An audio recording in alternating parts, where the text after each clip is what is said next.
5 வயசு குழந்தை ஆம்பளை பிள்ளை விடுறதில்ல, வயசான 80 வயசு கிளைய விடுறதில்ல. இதெல்லாம் வந்து ஸ்டாலின் பார்க்குறாரா இல்லையா? உண்மையிலே அவர் வந்து படிக்கிறாரா இல்லையா? மக்களோட கருத்துக்களை கேட்குறாரா இல்லையா? எனக்கு என்னன்னு ஏந்திரிக்க வேண்டியது. வெளியில் இருக்கவங்கள்ட்ட அந்த 23 அப்ளிகேஷனில் கேட்பாரு, வெளியில் என்ன நடக்கிறது, எல்லாம் நல்லா இருக்கு மண்ணா, அதெல்லாம் அக்கா படத்தை குடிச்சு சந்தோஷமா இருக்காங்க மண்ணா அப்படிம்பாங்க. அதேமாதிரி ஒரு அப்பா படத்தை கூட சந்தோஷமா வச்சிருக்காருமா. உங்களுடன் ஸ்டாலின்லாம் போயிட்டு ஒவ்வொரு வீட்டுக்கும் உங்களோட குறை என்ன, நிறைய என்ன அப்படின்னு ஸ்டாலினே போறாரா? ஸ்டாலினே போறாரா? சார்ந்தவங்க போறாங்க இல்லையா? அவர் போகல. உங்களுடன் ஸ்டாலின்ல போனோம். அவர் போட்டா தானே போகுது. அது எப்படி ஸ்டாலின் ஆக முடியும்? ஆனா நிறைய பேர் திமுக தொண்டர்கள் உள்ள போயிட்டு தண்ணி அடிக்கிற மாதிரியும் அந்த மாதிரி எல்லாம் வந்து அந்த சீன் போட்டது. ஏன்னா விஜய் ஒரு மாநாடு போடுறாரு, விஜய் வந்து கெடுக்கணும். வரட்டும், எல்லாரும் வரட்டுமா. நாங்க வந்து விஜய் குறை சொல்லல, அவர் அரசியல் வரட்டும், புது கட்சி தொடங்கட்டும், நல்லா பண்ணுங்க, அசிங்கமா பண்ணாதீங்க அப்படின்னு நாங்க சொன்னோம். நாம் தமிழர் கட்சி. திமுக என்ன பண்ணோம்னா இந்த உள்குத்து வேலையெல்லாம் பண்ணோம். இந்த சக்காலத்தை சிண்டு முடிச்சு விடுறது, இந்த வேலையை திமுக தான் பார்க்கும். எவ்வளோ ஒரு அறிவு பாருங்க. அறிவு பாருங்க. நீங்க மனுஷனே ரோட்ல விட்டுறீங்க, மனுஷனுக்கு சோறு போடுறது இல்ல. அவர் மரங்களையாச்சும் வந்து நேசிக்கணும். மரம்னா சும்மா வானே, மரம் நம்மளோட வரம்னா வரம் வரம் வரம். அதனாலதான் அதை போய் கட்டி பிடிச்சி முத்தம் கொடுத்தாரு. ஏழைப்பாளைகள்லாம் வாழ தகுதி அல்லாத ஆளுகளா தான். பெண்கள் வந்து காலையில சாயந்தரம் உட்காந்து குடிக்கலாமா? நான் உள்ள குடிக்கலாம். தமிழ்நாடு பெண்களுக்கு மரியாதை குடிக்கக்கூடிய நாடு. திராவிட ஆட்சி மாடல் என்றால் என்னவென்று கேட்டீர்களே, இதுதான் திராவிட மாடல். நாசமா போறோம் திராவிட மாடலு. இந்த பிராந்தி கடை ஒழிக்க மாட்டேங்குது. கேட்டாக்கா நாங்கள் நல்லாட்சி செய்கிறோம். இல்லை பார்த்தீர்களோ, 2026 நாங்கள் தான் 2.0 வருதுன்றாரு. ஓன்னு வரும். நாங்கள்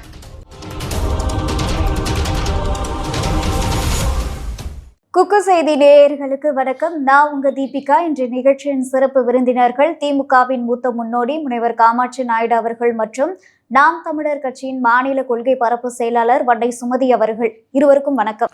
வணக்கம்.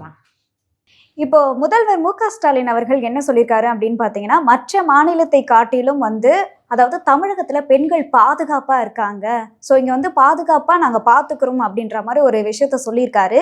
இதை பத்தி உங்களோட கருத்து என்ன? ஆமாம், ரொம்ப பாதுகாப்பாக தான் இருக்காங்க. நான்லாம் எவ்வளோ பாதுகாப்பாக இருக்கேன். வெளியிலே வரதே இல்லையா, வீட்டுக்குள்ளேயே பாதுகாப்பாக இருக்கேன்.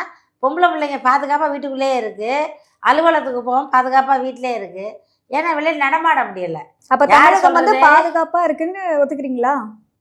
அவர்கள் வீட்டில் இருக்க பிள்ளைங்களுக்கு பாதுகாப்பு இருக்குது, தமிழ்நாட்டு பிள்ளைங்களுக்கு எங்கே இருக்குது பாதுகாப்பு? ஏமா 2 நாளைக்கு முன்னே கொண்டு போய் கெடுத்துருக்கான் பிள்ளைங்களை தூக்கிட்டு போய்.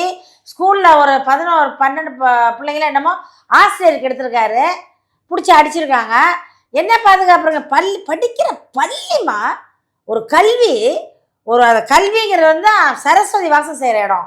அங்கேயே அந்த பெண்களுக்கு பாதுகாப்பு இல்லைன்னா நான் என்ன சொல்கிறேன், தண்டனை இல்லைம்மா. நம்ம கெடுக்கிறான். ஆனால் நாங்கள்லாம் சின்ன வயசாக இருந்தப்போ எங்களெல்லாம் அந்த மாதிரி அப்படின்னா என்னென்னு தெரியாது. அப்படின்னா என்ன, பாலியல்லாம் என்ன, சீண்டல்னு புரியாது எங்களுக்கு அதெல்லாம். ஆனால் இப்போ இந்த குழந்தை 5 வயசு குழந்தை, 7 வயசு 5 வயசு குழந்தைனே கெடுத்துருக்கான். அவர் தான் 5 வயசு குழந்தை ஆம்பளை பிள்ளை விடுறதில்ல, வயசான 80 வயசு கிளைய விடுறதில்ல. இதெல்லாம் வந்து ஸ்டாலின் பார்க்குறாரா இல்லையா? உண்மையிலே அவர் வந்து படிக்கிறாரா இல்லையா? மக்களோட கருத்துக்களை கேட்குறாரா இல்லையா? எனக்கு என்னன்னு ஏந்திரிக்க வேண்டியது. அப்படியே ஏந்திரிச்சவொன்னே அப்பாவுக்கு கருணாநிதி அவர்கள் ஒரு கும்பிட போட்டுட்டு நேராக சட்டமன்றத்தை வந்து எல்லாரையும் கும்பிட்டு உட்காந்துக்க வேண்டியது. அது முதலமைச்சர் பதவி கிடையாது. நாட்டின் நிலைமை என்ன, நாட்டின் நடப்பு என்ன, நாட்டில் இன்னைக்கு மக்கள் சாப்பிட்டாங்களா தூங்குனாங்களா நிம்மதியான பார்க்கணும். வெளியில் இருக்கவங்கள்ட்ட அந்த 23 அப்ளிகேஷனில் கேட்பாரு, வெளியில் என்ன நடக்கிறது, எல்லாம் நல்லா இருக்கு மண்ணா, அதெல்லாம் அக்கா படத்தை குடிச்சு சந்தோஷமா இருக்காங்க மண்ணா அப்படிம்பாங்க. அதே மாதிரி ஒரு அப்பா படத்தை கூட சந்தோஷமா வச்சிருக்காரு மக்கள். ஸ்டாலின் அவர்கள் வந்து களத்துல இறங்கி மக்கள் எப்படி இருக்காங்கன்னு கூட பாக்கலன்னு சொல்றீங்க. பார்க்கலமா, அவனை பார்க்க முடியல. அதான் உங்களோட தெரியல போயிட்டு இருக்காரு. உங்களுடன் ஸ்டாலின் எப்படி? உங்களுடன் ஸ்டாலின்லாம் போயிட்டு ஒவ்வொரு வீட்டுக்கும் உங்களோட குறை என்ன, நிறைய என்ன அப்படின்னு ஸ்டாலினே போறாரா? ஸ்டாலினே போறாரா? சார்ந்தவங்க போறாங்க இல்லையா? அவர் போகல. உங்களுடன் ஸ்டாலின்ல போனோம். அவர் போட்டோ தானே போகுது. அது எப்படி ஸ்டாலின் ஆக முடியும்? போட்டோ வச்சு ஒரு 1000 ரூபாய் கொடுத்து ஸ்டிக்கர் ஒட்டி, இந்த 6 மாசத்துல எலெக்ஷன் வருதுல்ல, இப்போ பாருங்க, இப்போ வீடியோட ஸ்டிக்கர் ஒட்டுவாங்க, நெத்தியில சூரியனை போட்டிருப்பாங்க, தோல்ல துண்டு போடுவாங்க, பெண்களுக்கு எல்லாம் காலில் விழுந்து கும்பிடுவாங்க, உங்களை அதை பண்ற இதை பண்ற எல்லாம் சொல்லுவாங்க. எதுவும் செய்ய மாட்டாங்க. ஓட்டை வாங்கிட்டு திருப்பி இந்த மக்களை ரோட்ல விடலைன்னா நீங்க பாத்துங்க. அப்போ தமிழக மக்கள் எல்லாருமே இப்போ ரோட்ல தான் இருக்காங்க. ஆமா, யார் வீட்டுல இருக்கா? என்ன பாதுகாப்பு இருக்கு பெண்களுக்கு? பாலியல் தொல்லை, வருமானம் இல்லை, வேலை இல்லை, விலைவாசி உயர்வு, இதெல்லாம் வந்து கட்டுப்படுத்த முடியலமா இவரால்? எதுவுமே செய்ய முடியல. அவருக்கு தெரியல. அவர் நம்ம என்ன தெரியலன்னு சொல்றீங்க? அவருக்கு தெரியலன்னு சொன்னா அவரு செல்ல பிள்ளையா வளம் வந்துட்டாரு. அவர் கருணாநிதியை சுற்றி இருக்க மந்திரிகள்லாம் வந்து மோசமான மந்திரிகள். அவர்கள்லாம் வந்து என்ன சொல்றது, இந்த எம்ஜிஆர் படம் சொல்ல அலிபாபாவும் 40 திருடர்களும், அந்த மாதிரி வந்து அவர்களெல்லாம் வந்து பயங்கரவாதிகள். திமுகவும் 39 திருடர்களும் அப்படின்னு சொல்ல வரீங்களா? அலிபாபாவும் 40 திருடர்களும், அதே ஒன்றை குறிக்கிறீங்க, 40 திருடர்களும். அதுதான் ஆட்சி நடந்துகிட்டு இருக்கு இப்போ. அவர்கள் திருடர்களா? ஏன்னா அவர்கள் மனசாட்சிக்கு தெரியும். ஒன்று வெரி சிம்பிள்மா, நீங்கள் திமுகவில் சேரும் போது அண்ணனுக்கு எவ்வளோ சொத்து இருந்துச்சு? இப்போ 20 வருஷமா 30 வருஷமா கட்சியில் இருக்கீங்க, இப்போ எவ்வளோ சொத்து இருக்கு? அவங்க தான் தொழில் பண்ணி சம்பாதிக்கிறாங்களாமே. தொழில் ப்ரொடக்ஷன் கம்பெனிலாம் நிறைய இருக்கு எங்க கிட்ட. அதுக்கே ஓரளவு சம்பாதிக்கலாமா? ஓரளவு ஒருத்தன் வீடு கட்டலாம், ஒரு 5 வழி நிலம் வாங்கலாம், ஒரு 10 கிரவுண்டு இடம் வாங்கலாம். ஊரையே வாங்கி 5000 கோடி 5 லட்சம் கோடி 50 லட்சம் கோடிக்கெல்லாம் சொத்து வாங்க முடியுமா? முடியாது. அப்போ எப்படி வருது? அதெல்லாம் சுருட்டினது. சுனாமியில் வந்து கடல் மக்களை சுருட்டிட்டு போன மாதிரி சுருட்டது. சுனாமி திருட்டு. இப்படி திருட்டு வந்து சுனாமி வேகத்தில் திருடின திருட்டு. ஆமாம், சுனாமி திருட்டு. அதுதான் வந்து இவ்வளோ ஸ்பீடு. இப்போ வந்து எதற்கு வந்து வர்றவங்க எல்லாம் அடிக்கிறாங்க பார்த்தீங்களா? யாருமே வரக்கூடாது. திமுக மட்டும் அவர்கள் மட்டுமே வாழணும், அவர்கள் மட்டுமே ஆளணும். அப்போ தான் திருட முடியும். வேற யாராவது தான் கண்டுபிடிச்சாங்க. அந்த பயம் இருக்குது. அதனால் யார் இப்போ விஜயை பாருங்க, விஜய் என்ன அந்த விஜய் கட்சியில் வந்து திமுக காரங்க உள்ளே புந்துட்டாங்களாமே, தெரியுமா தெரியாதா உங்களுக்கு? பொய்யா பேசி பொய்யா எடுக்க அந்த முத்தாரு போய் ஊடகவியாளர் அவர் போனாரு. வேற யாரு திமுக காரன் அங்கே? ஆனா நிறைய பேர் திமுக தொண்டர்கள் உள்ள போயிட்டு தண்ணி அடிக்கிற மாதிரியும் அந்த மாதிரி எல்லாம் வந்து அந்த சீன் போட்டது. ஏன்னா விஜய் ஒரு மாநாடு போடுறாரு, விஜய் வந்து கெடுக்கணும். வரட்டும், எல்லாரும் வரட்டுமா. நாங்கள் வந்து விஜய் குறை சொல்லலை. அவர் அரசியல் வரட்டும், புது கட்சி தொடங்கட்டும், நல்லா பண்ணுங்க, அசிங்கமா பண்ணாதீங்க அப்படின்னு நாங்கள் சொன்னோம். நாம் தமிழர் கட்சி. திமுக என்ன பண்ணோம்னா இந்த உள்குத்து வேலையெல்லாம் பண்ணோம். இந்த சக்காலத்தை சிண்டு முடிச்சு விடுறது, இந்த வேலையை திமுக தான் பார்க்கும். உங்களுக்கு எனக்கு பிரச்சனை பண்ணமா உள்ளே போய் நோண்டி விட்டுருவாங்க. அப்ப அங்க நடந்த சதி திட்டங்களுக்கு எல்லாத்துக்குமே திமுக காரணம் சொல்றீங்க? திமுக. இதனால திமுகவுக்கு என்ன லாபம்? திமுகவுக்கு வந்து வேற கட்சி வரக்கூடாதுமா. இப்போ உதயநிதி தயாரா இருக்காரு. எப்படியாச்சும் அடுத்த முதலமைச்சர் உதயநிதி வந்துடணும். அடுத்த முதலமைச்சர் உதயநிதி சொல்லிக்கிட்டு இருக்காங்க. இப்போ விஜய் வந்துட்டாருன்னா இந்த இளைஞர்கள்லாம் விஜய்க்கு போயிடுவாங்க. பாதி பேர் ஏற்கனவே சீமான்ட்ட இருக்கிறாங்க. இப்போ இந்த சின்ன சின்ன பிள்ளைங்க, அரசியல் புரியாத பிள்ளைங்கலாம் எப்படியாச்சும் ஏமாற்றி ஓட்டு வாங்கிடலாம். அதாவது அறிவாளிகளை ஏமாத்துறது கஷ்டம். கொஞ்சம் வந்து சின்ன குழந்தைங்க புரியாதவர்களை ஏமாத்துறது ரொம்ப ஈஸி. அறிவாளிகள்னு யாரை சொல்றீங்க? சின்ன குழந்தைங்கன்னு யாரை சொல்றீங்க? கொஞ்சம் நல்லா அரசியல் புரிதல், அரசியல்னா என்ன, யார் நல்லவர்கள் யார் கெட்டவர்கள், இவங்க வந்து நல்லவங்களாக அரசியல் ஆராய்ச்சி பார்த்து வாக்களிக்கிறவர்கள் அறிவாளிகள். 500 ரூபா கொடுத்தா ஓட்டு போடுறவங்க என்ன பண்ணுவாங்க? சின்ன பிள்ளைங்க, பணம் வந்தால் போதும், அவங்க புரிந்துணர்வு இருக்காது. எல்லாம் சின்ன சின்ன பிள்ளைங்க, ஒரு 1000 ரூபா கொடுத்தா கூட போவாங்க, கற்றுவாங்க. அந்த மாதிரி ஆட்களை தயார்படுத்தி அந்த பிரச்சனை பண்ண விட்டுருப்பாங்கன்னு சந்தேகம்தான். ஆனால் ஊர்ஜிதப்படுத்தல எனக்கு தெரியாது, இருக்கலாம். ஏன்னா அவங்க செய்கிறவங்க தான். நாம் தமிழர் கூட்டத்திலேயே வந்து ஆள் விடுறவங்க, அதிமுக மீட்டிங்கில் ஆம்புலன்ஸ் விட்றவங்க, அது அண்ணாமலை கூட்டத்தில் வந்து ஆட்டை கொண்டு உள்ளே மேய்க்கிறவங்க. அப்போ இதில் வந்து விஜய் கட்சியில் வந்து வில்லர்களை அனுப்ப மாட்டாங்களா? அனுப்புவாங்க. அது வந்து உண்மைதான், அது அவங்க செஞ்சது தான். அப்படி இருந்தாலுமே அது விஜயோட மாநாடு அவ்வளோவா சிறப்பு இல்லை. ஏன் சிறப்பு இல்லைன்னு சொல்றீங்க? ஆனா நிறைய அரசியல் கட்சி தலைவர்கள்லாம் அதோட இம்பாக்ட் இது வரைக்கும் கொந்தளிச்சுட்டு இருக்காங்களே. எப்படி எப்படி இப்போ அரசியல் அதாவது ஒரு மாநாடு நடத்தியிருக்காரு, அது பெருசா ஒன்றும் இல்லைங்க, பேசுற அளவுக்கு ஒன்றும் இல்லை அப்படின்னு எல்லா கட்சிகளும் சொல்றாங்க. பட் ஆனா அது முடிஞ்சு ஒரு வாரம் கழிச்சும் இன்னும் பேசுறீங்க, நீங்களுமே பேசுறீங்களே. மறக்க முடியுமாமா அத? விஜய் மாநாடுனா என்ன சும்மாவா? மானை மணக்கறம். விஜய மறக்க முடியுமாங்குது. மறக்க முடியுமா? மாநாட்டை மறக்க முடியுமா? அந்த மணக்கத்தை மறக்க முடியுமா? மானை வணக்கரம் அதை மறக்க முடியுமா? மறக்க முடியாது. இவங்களாம் தமிழ் தெரியல யாருக்குமே, தமிழை உளர்றாங்க. மாலை வணக்கம், நானும் திருப்பி திருப்பி பார்க்குறேன், என்னடா மாலை வணக்கம், என்னது வணக்கம், வணக்கம்னா என்னது சொல்லிட்டு வணக்கத்தை தான் வணங்குறான்றாங்க. வழங்காம தமிழ் ஆத வருச்சுன்னா அது ஒரு வந்து ஒளருது. அது விஜயை வந்து உதைங்குது. யாரை உதைக்கணும் என்ன? அப்புறம் தான் ரெயின்போ வாக்கிங். அந்த வாக்கிங்லாம் ரொம்ப ஓவரு.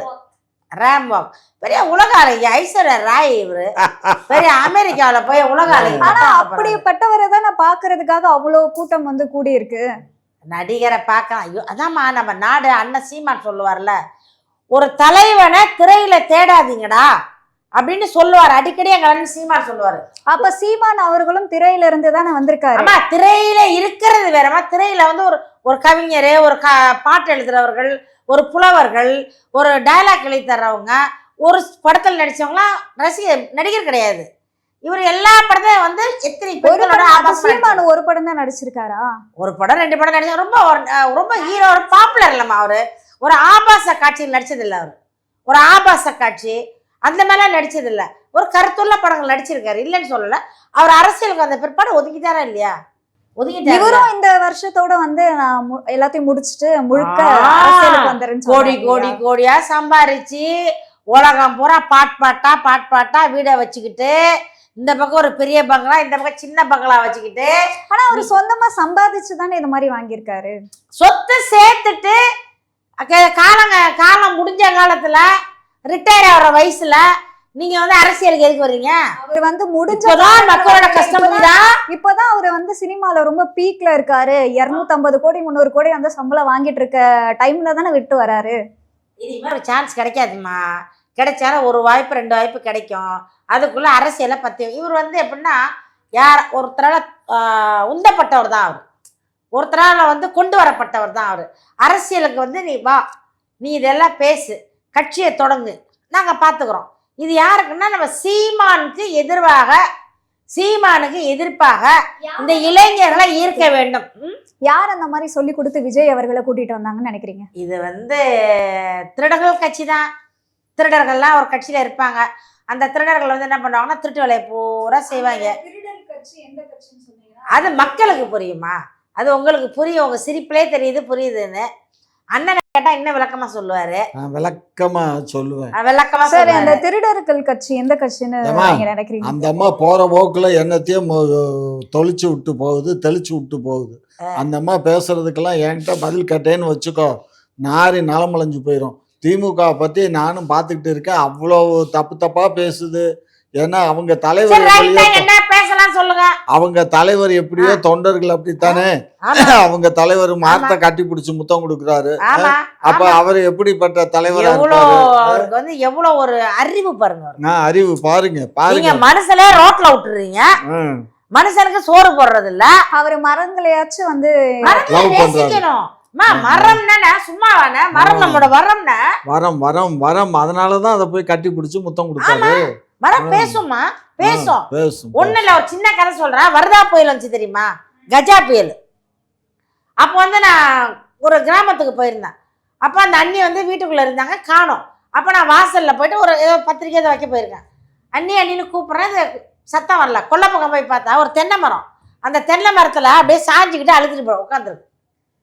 என்கிட்ட ஏன் என்னாச்சு, ஏன் அப்படி உட்காந்துருக்கீங்க?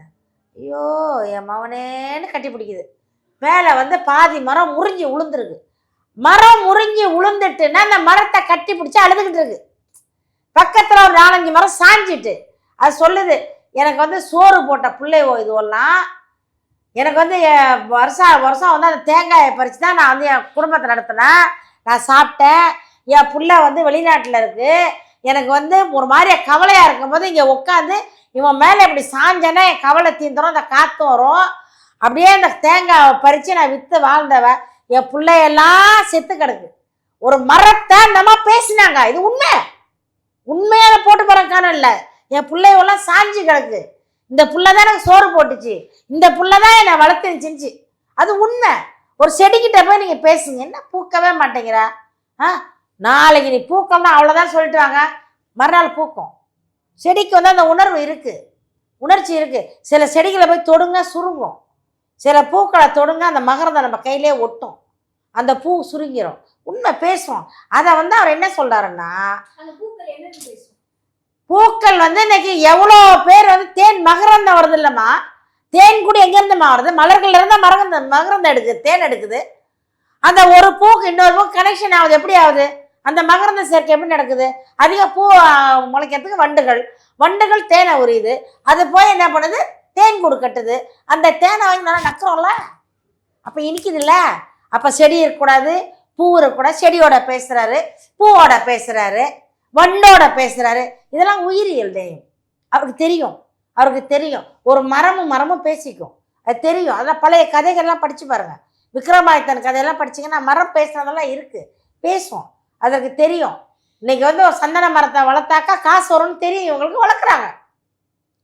சில மரங்கள் வளரவே வளராது, காய்க்கவே காய்க்காது. சந்தன மரங்கள் வளர்க்க கூடாது அதாவது அப்படின்னு சொல்லி வந்து கவர்மெண்ட்டே வந்து சந்தன மரங்கள் வந்து வளர்க்கக்கூடாதுங்கிற, வளர்க்கலாம். ஆனால் அதை வந்து வெட்டும் பொழுது வந்து அரசாங்கத்துக்கிட்ட பர்மிஷன் வாங்கி அவர்கள் தான் வெட்டுவார்கள். இப்போ நம்ம மற்ற மரம் நம்ம வேணா வச்சுக்கலாம், வேற என்ன வெட்டிடலாம். சந்தன மரத்தை மட்டும் அவங்க வருவாங்க, அரசாங்கத்துலேருந்து வந்து தான் அவங்க வெட்டிட்டு அவங்க தான் மதிப்பீடு போட்டு பணம் கொடுப்பாங்க. அது எப்படின்னா உடனே வெட்ட முடியாது. 20 வருஷம் 30 வருஷம் 40 வருஷம் மரம்லாம் இருக்குது. ஆனால் வைரம் மாதிரி காசு, அது நல்ல காசு அது இருக்குது. மரங்களும் பேசும். மரம் பணம் கொடுக்குதுமா. ஒரு மாங்காய் மரம் காய்க்கலன்னு வச்சுங்க, கீழே உட்காந்து சொல்லுவான், என்ன கோவம் உனக்கு, என்ன காய்க்க மாட்டேங்குது, அந்த வருஷம் ஏன் காய் குறைஞ்சி போச்சு, காய்ப்பு கொண்டு அடுத்த வருஷம் நிறையா காய்க்கணும் அப்படிம்பாங்க. நாங்கள் நின்று கேட்டிருக்கோம். மறு வருஷம் முன்னாடி பூத்து குலுங்கும். மாங்காய் இன்னைக்கு எத்தனை பேரை வாழ வைக்கிது, கொய்யாக்காய் எத்தனை பேரை வாழ வைக்கிது, தேங்காய் எத்தனை பேரை. மரம்னா சும்மா இல்லை, மரத்துலேருந்து ஒரு வாழை மரம், வாழை மரத்தை தண்டு வருது, காய் வருது, இலை வருது. விவசாய அணிக்கு வந்து பேச வந்திருக்கா இல்ல அரசியல் டிபேட் பேச வந்திருக்கா? இல்ல, இந்த பிள்ளைதானே கேட்டுச்சு. இப்போ ஏன் மரத்தோட உங்க அண்ணன் பேசுறாரு? கேட்டது ஒரு கேள்விக்கு அது கேட்குது மணிக்கணக்கா பேசுது. அடுத்த கேள்வியை கேளுமா. உங்களுக்கு புரியாது இல்ல? இல்லன்னா உங்களை மாதிரி உள்ளவங்களுக்கு புரியாது இல்ல. மரத்தோட பேசுறாரு, மரத்தை கட்டி பிடிக்கிறாரு, மரத்துக்கு முத்தம் கொடுக்குறாரு, அதுதானே உங்களுக்கு தெரியும். ஏன் பேசுறா சொன்னதானே புரியும். புரிஞ்சுங்க. அறிவியல், இதெல்லாம் வந்து அறிவியல். இதை பத்தி உங்களோட கருத்து? ஏன்னா ஒரு மரங்களுக்கான மாநாடு அறிவியலை பத்தி அவங்கள்ட்ட என்னமா தெரியும். அவங்களுக்கு வந்து கோழி பிரியாணியை பத்தி கேளுங்க, சாராய கடை பிராந்தி கடையை பத்தி கேளுங்க. அண்ணன் பட்டுன்னு நிமிந்தோக்கா சொல்லுவார், கேளுங்க. சாராய வியாபாரம் எவ்வளவு, சும்மா கேட்டு பாருங்க, ஒரு கேள்வி கேளுங்களேன். இப்போ சாராயத்துல அதாவது மதுக்கடைகள்ல நிறைய ஊழல்லாம் நடக்கிறதா வந்து சொல்றாங்களே, இந்த மாதிரி ஆளையெல்லாம் வாங்கி குடிக்கிறதுனால தான். அப்ப லேடிஸ் தான் அதிகமா வாங்கி குடிக்கிறாங்க. லேடிஸ் தான் அதிகமாக குடிக்கிறாங்க. பார்களில் போய் பாருங்க, பூரா லேடிஸ் தான் வரிசை கட்டி உட்காந்து. ஆம்பளை போனால் பொம்பளை பிள்ளையோட வரணும்பாங்க, பொம்பளை பிள்ளை போனால் தனியாக போனாலும் அலோவ் பண்ணுறாங்க.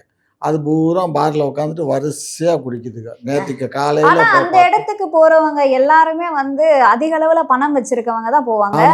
ஏழை பெண்களோ ஏழை குடும்பத்தை சேர்ந்த அதெல்லாம் போக முடியாது. ஏழைகள்லாம் போக முடியாது. வசதி படித்தவங்க தான் போகிறாங்க. எல்லாம் வசதி படித்தவங்க தானடா எல்லாமே இந்த நாட்டில் வாழ தகுதி உடையவங்களா இருக்காங்க. ஏழைப்பாளைகள்லாம் வாழ தகுதி இல்லாத ஆளுகளா தான். பெண்கள் காலையில் சாயந்தரம் உட்காந்து குடிக்கலாமா? நான் உள்ள குடிக்கலாம்.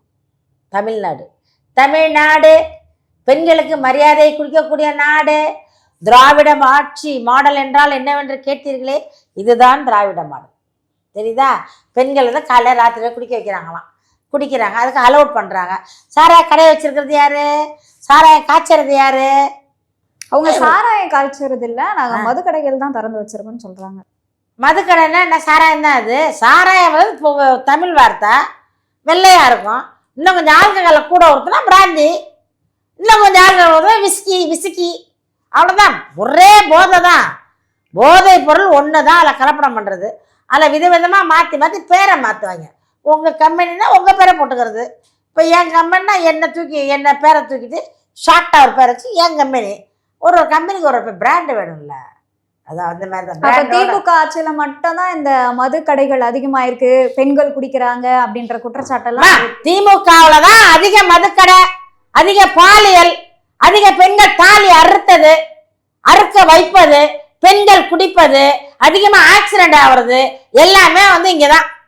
வேற எந்த கட்சியில எந்த ஆட்சியில் நடந்துச்சு? இங்க என்ன தவறு செய்தாலும் திமுக தான் காரணம். ஆனா உங்களை தான் சொல்றேன், நீங்க தானே ஆட்சியில இருக்கீங்க, நீங்க தானே முதலமைச்சர், நீங்க தானே நான் பாதுகாக்கிறேன்.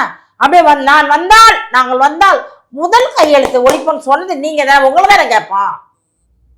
2.5 லட்சம் பெண்கள் விதவையாகி விட்டார்கள் சொன்னது நீங்க தானே. அப்ப உங்களை தானே நாங்க கேட்போம், வேற யாரை கேட்போம்? ஒரு இறப்பு இல்லாமல் பார்த்துக்கொள்ளன்னு சொன்னீங்கல்ல, டெய்லி 100கணக்கில் ஆக்சிடென்ட் இறக்குறான்ல, அப்ப உங்களை தானே கேட்போம். கேட்டா ஹெல்மெட் போடாம வராங்க, எதிர்பாராத விதமா நடக்குது, இதுக்கு நாங்க என்ன பண்ண முடியும் அப்படின்னு கேக்குறாங்க. சரி, நீங்க கோடி கோடியா பணம் வச்சிருக்கீங்க, ஹெல்மெட்டை மக்களுக்கு வாங்கி கொடுங்க, ஒன்று இலவசமா கொடுங்க. நாங்க நாம் தமிழெல்லாம் வாங்கி கொடுத்தோம். போன வருஷம் நாம் தமிழ் நாங்கள் 1000கணக்கான ஹெல்மெட் வாங்கி எல்லாரும் கொடுத்தோம் ஃப்ரீயா. ஏன் இந்த அரசாங்கம் கொடுக்க வேண்டியது தானே? என்ன பண்ணணும்? இந்த அவேர்னஸ்லாம் ஒரு கேம்ப் மாதிரி நடத்தி போலீஸ்காரர்களே ஹெல்மெட்லாம் வழங்குறாங்களே. அம்மா நான் என்ன அதான் பத்தலன்ற என்ன பிள்ளைங்களுக்கு ஊக்குவீங்க. ஆட்சி உங்கள்கிட்ட இருக்கு, அதிகாரம் உங்கள்கிட்ட இருக்கு. ஏம்மா, நான் போன ஞாயிற்றுக்கிழமை அன்னைக்கு நான் ஆந்திராக்குள்ள போயிட்டு வந்தேன். சரி, சரியா? அங்கே போனும்போது பைக்கில் யாருமே ஹெல்மெட் போட்டு போகல. கார்ட் ப்ராமிஸாக சொல்கிறேன், யாரும் ஹெல்மெட்டே போடலை. ஹெல்மெட் போடாமல் தான் அதுக்கு பாட்டு போகிறாங்க வராங்க. அங்கே எந்த போலீஸும் பிடிக்கல, யாரும் போடவும் இல்லை. ஆனால் தமிழ்நாட்டில் தான் இப்போ ஏறக்குறைய 99% ஹெல்மெட் போட்டு போகிறோம், பாதுகாப்பாக வாழ்கிறோம். பாதுகாப்பான வாழ்க்கைக்கு இந்த அரசு உத்தரவாதம் கொடுத்துருக்கு. இந்த அரசு கொடுத்த உத்தரவாதத்தில் எல்லாரும் ஹெல்மெட் போட்டு தான் போகிறாங்க. ஏதோ பக்கத்தில் சும்மா ஒரு 50 மீட்டர் 100 மீட்டர்ல போறவங்க ஆந்திராவுல கல் இருக்கிறான், அங்க சாராய கடை இவ்வளவு இல்ல, அதனால பாதுகாப்பா போவாங்க, பொறுமையா போவாங்க. அவங்க உயிர்னா எவ்வளவு முக்கியம்னு அவங்களுக்கு தெரியும். அதனால ஹெல்மெட் இல்லாம போறாங்கன்னா ஆக்சிடென்ட் நடக்கல. மாநிலத்துல மது குடிக்கிறவங்க ரொம்ப, ஆமா, தமிழ்நாடு தான் அதிகம். நீங்க கணக்கெடுப்புல பாருங்கம்மா, சர்வே சொல்லுது.